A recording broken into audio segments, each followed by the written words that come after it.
Assalamualaikum warahmatullahi wabarakatuh. Halo sahabat biologi, selamat datang di channel Biologi is Fun. Sebelumnya sudah kita pelajari materi tentang sel, di mana pada materi tersebut kita sudah mengetahui apa itu arti dari sel, kemudian organel-organel sel, dan fungsi dari masing-masing organel sel. Pada kesempatan kali ini akan kita pelajari tentang bioproses yang terjadi di dalam sel. Nah, apa saja ya bioproses yang di dalam diri? Kurang lebih ada 3 proses ya. Di mana yang pertama yaitu adalah transport melalui membran. Yang kedua, sintesis protein. Yang ketiga, reproduksi sel. Baik, kita akan bahas satu persatu ya. Kita yaitu adalah transport melalui membran. Sebagaimana kita ketahui bahwa salah satu bagian dari sel itu ada yang disebut dengan membran sel, yang merupakan bungkus ataupun bagian yang paling luar yang ada di dalam sel. Apa saja ya transport yang melalui membran sel? Yang pertama itu ada yang disebut dengan transport pasif. Dan yang kedua ada juga yang disebut dengan transport aktif. Transport pasif terbagi lagi menjadi 2. Yang pertama ada proses difusi dan osmosis. Sedangkan transport aktif terbagi menjadi 3. Yang pertama yaitu adalah eksositosis, yang kedua endositosis, dan yang ketiga ada pompa ion natrium kalium. Mari kita bahas satu persatu. Nah, transport membran yang pertama tadi adalah transport pasif. Salah satu contohnya itu adalah peristiwa difusi. Nah, apa sih arti dari difusi? Difusi itu adalah perpindahan molekul zat dari konsentrasi tinggi ke konsentrasi yang lebih rendah, atau perpindahan zat dari larutan hipertonik ke larutan hipotonik. Nah, perpindahan molekul secara difusi dapat terjadi melalui membran plasma ataupun tidak. Ada 2 jenis difusi, yaitu adalah difusi sederhana dan difusi terbantu. Pengertiannya adalah difusi sederhana terjadi secara spontan dan tidak membutuhkan molekul perantara. Sedangkan difusi terbantu adalah proses difusi yang berlangsung dengan bantuan protein pembawa. Nah, contohnya apa? Contoh dari difusi sederhana biasanya yaitu adalah setetes tinta yang akan menyebar ke seluruh air di dalam gelas. Gambarannya kurang lebih seperti ini. Jadi, kalau kita melakukan percobaan difusi, biasanya kita menyiapkan gelas, tinta ataupun sirup ya, di mana gelas tersebut diisi air, kemudian ditetesi larutan sirup atau larutan tinta, tidak perlu diaduk pun, maka larutan tinta dan air yang ada di dalam gelas itu akan tercampur dengan sendirinya. Nah, peristiwa ini disebut dengan difusi. Nah, difusinya yaitu adalah difusi sederhana seperti ini. Sedangkan kalau contoh difusi terbantu biasanya adalah proses molekul glukosa yang melewati membran sel usus ya ke dalam pembuluh darah usus halus. Kita tahu bahwa makanan yang kita makan itu mengandung nutrisi. Nutrisi itu harus sampai ke seluruh sel kita. Ya, di mana nutrisi itu akan dibawa oleh darah ke seluruh tubuh. Jadi, proses darah membawa nutrisi dari sistem pencernaan ke seluruh tubuh kita itu juga disebut dengan peristiwa difusi. Baik, yang kedua itu ada osmosis, di mana osmosis juga merupakan transport membran yang pasif, ya. Nah, osmosis itu adalah perpindahan molekul pelarut, misalnya air, dari larutan yang berkonsentrasi rendah ke larutan yang berkonsentrasi lebih tinggi, ya, atau perpindahan larutan hipotonik ke larutan hipertonik. Jadi kebalikan dari difusi.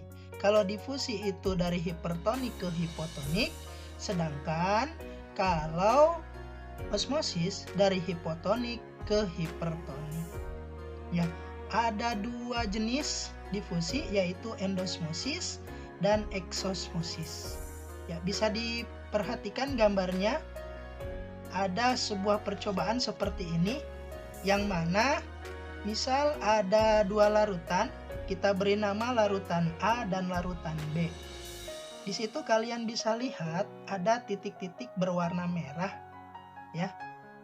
Di sebelah kanannya titiknya ada 6, sedangkan di sebelah kirinya titiknya berjumlah 10. Yang mana ini berarti bahwa larutan A merupakan larutan hipotonik dan larutan B itu adalah larutan hipertonik, ya. Jumlah titik itu menandakan bahwa larutan tersebut memiliki konsentrasi yang berbeda. Larutan A konsentrasinya lebih rendah, sedangkan larutan B konsentrasinya lebih tinggi. Dan di tengah-tengah itu adalah merupakan diibaratkan sebagai membran, ya, membran semi-permeable atau selective permeable. Oke, selanjutnya ketika dibiarkan ataupun didiamkan beberapa saat, ternyata terjadi perubahan larutan, yang mana larutan A menjadi lebih sedikit dibandingkan larutan B. Kalau kita lihat sebelumnya, larutan A dan larutan B itu seimbang atau jumlahnya sama, walaupun konsentrasinya berbeda. Tadi larutan A konsentrasinya lebih rendah bila dibandingkan dengan larutan B. Nah, setelah kita diamkan, ternyata larutan A ini berpindah ke larutan B. Kenapa? Karena sifat dari larutan A yang hipotonik terhadap larutan B yang hipertonik, maka larutan A ini akan mengalir menuju larutan B. Inilah yang disebut dengan peristiwa osmosis. Perpindahan larutan yang konsentrasinya lebih rendah ke konsentrasi yang lebih tinggi. Baik, saya ada satu lagi, di mana memang peristiwa osmosis ini sering juga terjadi pada sel hewan dan sel tumbuhan. Bisa kalian lihat ada dua gambar di situ, di atas dan di bawah, ya. Yang menggambarkan bagian atas ini merupakan sel hewan, sedangkan bagian bawah merupakan sel tumbuhan. Yang mana dua-duanya mengalami kondisi yang sama. Bisa dilihat gambar sebelah kanan, ya. Dua sel ini, baik itu sel hewan dan sel tumbuhan, dimasukkan ke dalam larutan yang hipotonik atau larutan yang berkonsentrasi rendah. Maka bisa dilihat, ternyata sel hewan ataupun sel tumbuhan ketika dimasukkan ke dalam larutan yang hipotonik, maka dia akan mengalami pembengkakan, ya. Pembengkakan kenapa bisa? Karena larutan yang ada di luar itu masuk ke dalam sel, baik itu sel hewan ataupun sel tumbuhan, sehingga membuat sel tersebut menjadi mengembung atau mengembang, ya. Kalau yang tengah bisa kalian lihat bahwa yang tengah ini disebut larutan isotonik. Isotonik itu artinya antara larutan yang ada di dalam sel dan larutan yang ada di luar sel itu sama, konsentrasinya sama, sehingga kondisinya akan tetap normal. Nah, sedangkan pada gambar yang di sebelah kiri, Sebelah kiri ini merupakan larutan hipertonik atau larutan yang lebih tinggi konsentrasinya daripada larutan yang ada di dalam sel, baik itu sel hewan ataupun sel tumbuhan. Sehingga larutan yang ada di dalam sel hewan ataupun sel tumbuhan itu keluar, ya, karena dari hipotonik ke hipertonik. Nah, istilah-istilahnya ya bisa kalian lihat pada sel hewan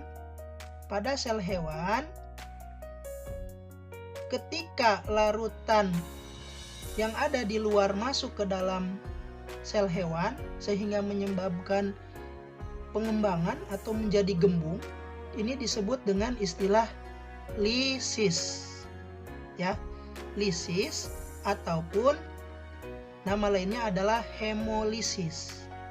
Hemolisis ini terjadi pemecahan sel hewan karena terlalu banyak masuk cairan. Misalnya di sini cairannya adalah H2O atau air.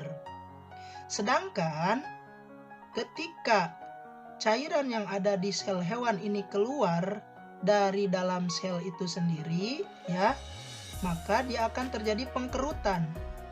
Istilahnya yaitu adalah krenasi. Nah, bagaimana dengan sel tumbuhan? Nah, sel tumbuhan ketika cairan yang dari luar ini masuk ke dalam sel tumbuhan, maka dia pun akan mengalami penggembungan. Istilahnya ini disebut dengan istilah turgid. Sedangkan pada kebalikannya, di mana cairan yang ada di dalam sel tumbuhan ini keluar dari dalam selnya, ya, maka dia pun akan mengalami pengkerutan. Istilahnya yaitu adalah plasmolisis. Nah, itulah peristiwa osmosis yang terjadi di dalam sel hewan ataupun sel tumbuhan. Kita lanjutkan ya.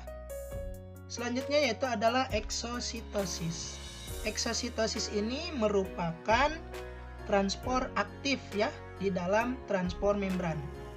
Tadi dua sudah kita bahas, yaitu tentang difusi dan osmosis yang merupakan transport pasif. Sekarang kita masuk ke transport aktif. Oke, peristiwanya yang pertama yaitu adalah eksositosis, yaitu proses pengeluaran zat dari dalam sel. Eksositosis terjadi pada beberapa sel kelenjar atau sel sekresi. Ya. Apa contohnya? Bisa dilihat kurang lebih gambarnya seperti ini. Ya.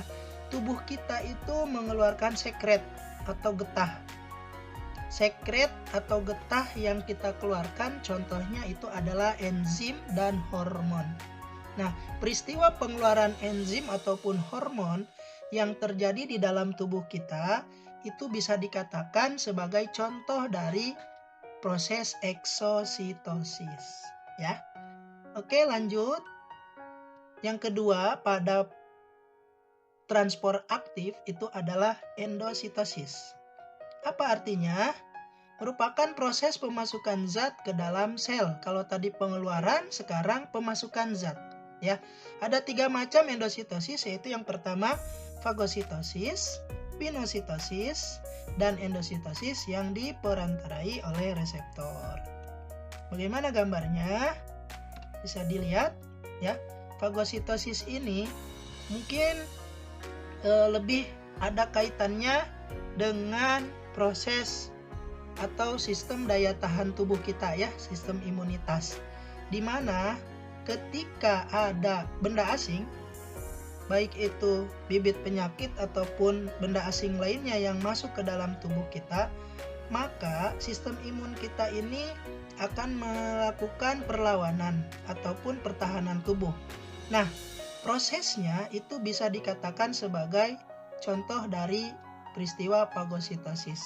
Peristiwa memakan mikroorganisme atau benda asing, ya, bibit penyakit yang masuk ke dalam tubuh kita, yang nanti itu akan dihancurkan dan akan dibuang kembali. Ya, singkatnya seperti itu. Nah, bedanya apa sih fagositosis dengan pinositosis? Fagositosis dengan pinositosis itu bedanya hanya pada bentuk dari zat yang dimakannya atau zat yang dimasukkannya. Kalau fagositosis bentuknya adalah bentuk padat, sedangkan kalau pinositosis itu bentuknya cair. Ya, sedangkan kalau endositosis yang diperantari reseptor biasanya lebih kepada kembali tadi sistem imunitas kita. Misalnya tadi ada virus ya, ada virus yang masuk ke dalam tubuh. Nah, ketika ada virus yang masuk ke dalam tubuh, maka kita mempunyai reseptor atau penerima rangsang yang ada di sistem pertahanan tubuh utama kita, misalnya di bagian kulit ataupun mukosa. Ya, jadi itulah contoh endositosis. Satu lagi dari transport aktif ya. Transport aktif yang ketiga yaitu adalah pompa natrium atau kalium. Pompa natrium kalium, di mana natrium dan kalium ini mengandung ion ya, ionnya ion positif yang merupakan beberapa contoh ion yang diperlukan oleh tubuh ya. Namun ion K+ lebih dibutuhkan daripada ion Na+. Gambarannya kurang lebih seperti ini, di mana ya ion K+ ataupun ion Na+ itu kan tadi diperlukan oleh tubuh, maka ketika dia masuk ke dalam tubuh kita itu perlu adanya pompa. Kalau pompa tahu ya, digenjot gitu, menunjukkan bahwa di situ ada aktivitas yang memerlukan energi. Oh ya, tadi saya ada yang lupa. Bedanya antara transport aktif dengan transport pasif itu adalah kalau transport aktif memerlukan energi, sedangkan transport pasif itu tidak memerlukan energi. Nah, jadi sangat jelas di sini contohnya ketika proses pompa ion natrium dan kalium. Di sini salah satu contoh dari transport aktif yaitu memang membutuhkan energi atau dalam bentuk ATP ya, adenosin trifosfat. Baik, itulah contoh atau penjelasan beberapa tentang transport membran. Nah, bioproses yang kedua pada sel makhluk hidup itu adalah sintesis protein atau pembentukan protein. Saya singkat saja pembahasannya. Ada 2 tahapan pada sintesis atau pembentukan protein, yaitu tahapan transkripsi dan tahapan translasi. Apa artinya? Transkripsi merupakan sintesis mRNA. mRNA itu nama lainnya adalah RNAD, messenger RNA ataupun RNA duta dari rantai DNA. Di dalam tubuh makhluk hidup itu ada sel. Di dalam sel itu ada inti sel. Di dalam inti sel itu ada materi genetik. Apa saja? Ada kromosom, ada gen, dan ada DNA. Ya. Nah, di dalam DNA ini ternyata mengandung materi-materi atau kode-kode genetik.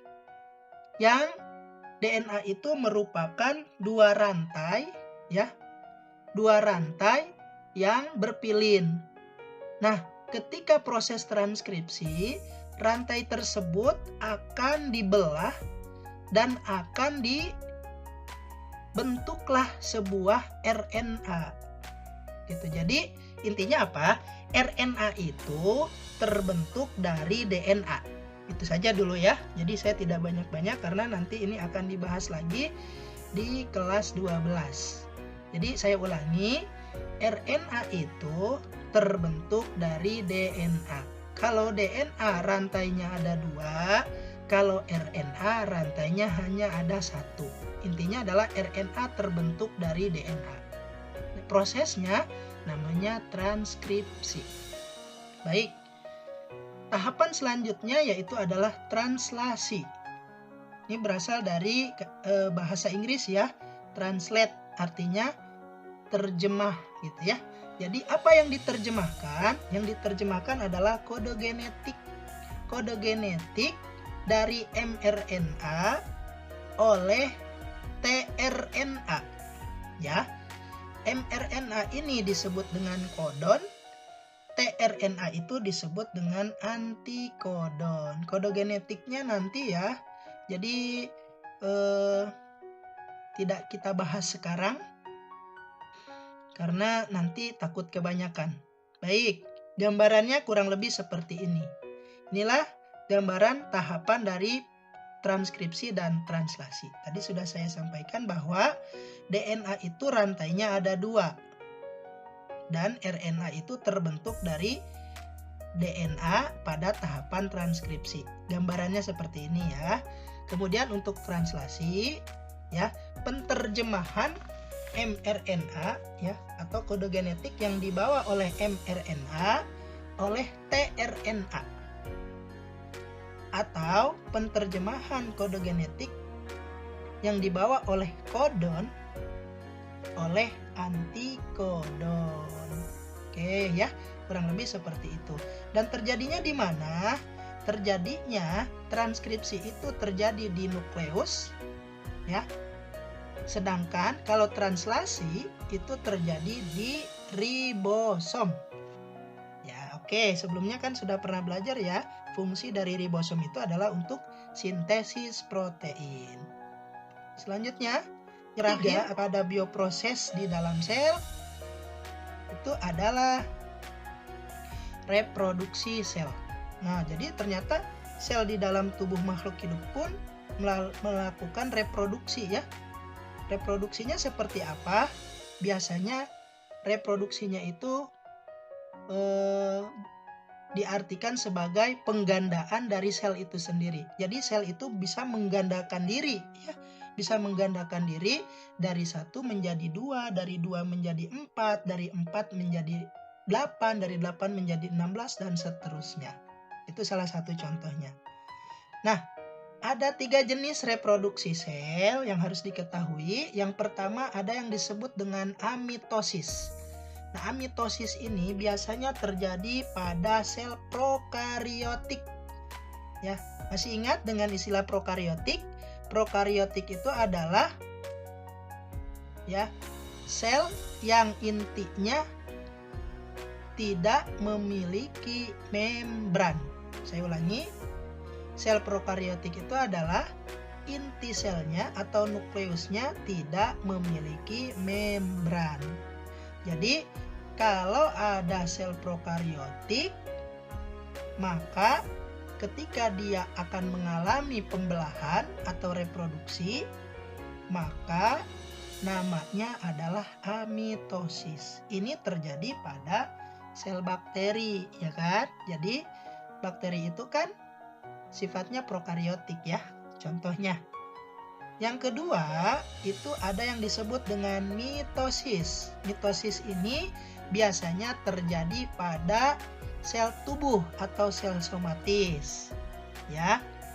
Ada kurang lebih 5 fase. 5 fase ya.